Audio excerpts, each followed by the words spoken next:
I can, and often do, film from the anvil everywhere and anywhere. As you can see, I'm out and about again because I'm off out just to go and watch the Doctor Strange movie, and also because I'm really hungry and I haven't eaten all day, so I'm going to go and get some food at the time of recording this. So, I woke up this morning in Canada to find out that Declan Rice had reportedly been offered an 8-year deal worth £200,000 a week. This would make him West Ham's highest paid player. Now, that's not really realistic, is it? That's like holding a player down to ransom in a little bit of a way. It's an unrealistic contract length.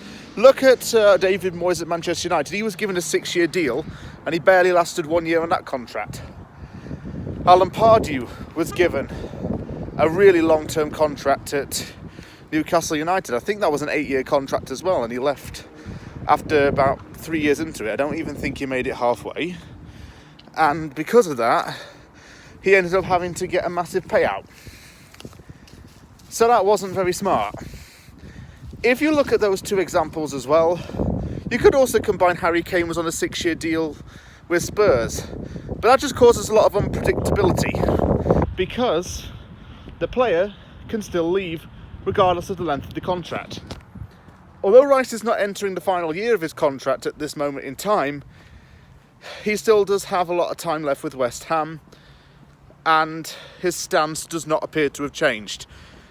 Rather than chucking a load of money at him and saying, "Oh, stay here for this length of time, mate," why don't the board just buy players that match the ambition and the success of the club? Now, getting back-to-back top 8 finishes and qualifying for Europe, should results go in our favour on Sunday and we get at least one more point, that's going to help out massively. That's going to match the ambition. So David Moyes takes a bit of credit for that. Also, you have to think about what the player wants as well. Declan Rice is going to go to the top of his game. If he's not already at his peak, he's well on his way to getting there. Don't even tell me otherwise.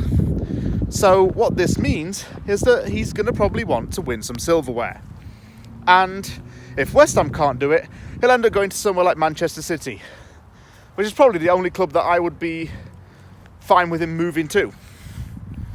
That's the only one that I wouldn't be mad about. What gets me a little bit is the fact that the board have just chucked loads of money at him. And I'm sure it's going to piss him off in the long term if we keep on doing this. Just throwing loads of money at the player and saying, sign on the dotted line, you're here for the next 8 years. You're here till you're 31. It's just not really doable. It's not very feasible, if you ask me.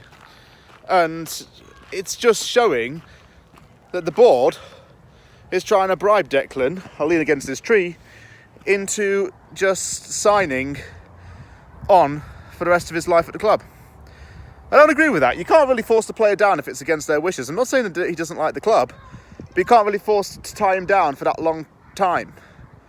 It's not on, really. It's not really something that's worked in modern football. You look at the examples that I mentioned earlier, with Moyes at Man United and Pardew at Newcastle. It's not a really safe option to do, because what if they do leave? What are you going to do then? You're going to have to give out a massive compensation and a massive payout. It's not good for finances in the long term. Money is not the answer to everything here. Ambition goes further than money. Okay, Manchester City is not a good example of this because they do spend a lot of money, but they do so because they are hungry to constantly succeed and attract world-class talent for many decades to come. You look at teams, such as Brentford. They're ambitious. They've got an ambitious manager, ambitious scouting system. They've got a plan in place for what they want to do with the long-term future. We don't have that. We just short-term plan and do things with a scatterbrain approach. We just do things on the fly. I'm sure Declan Rice is going to turn down this deal because it's just a bit ludicrous, really. It's just nonsensical.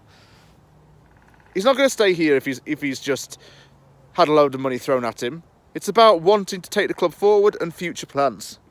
Convince him that the club can go forward and have future plans, and then he might actually stay. But don't get your hopes up for the long term, people. It's always in the back of my mind that he will leave at some point. Who knows when? Thank you very much for watching this from the Anvil video. If you like the video, hit the like button and don't forget to subscribe for more content. Do not spoil the Doctor Strange movie for me, please, because I actually want to go and see it myself. And I think I can hear a woodpecker in the background if you can hear a rattling noise.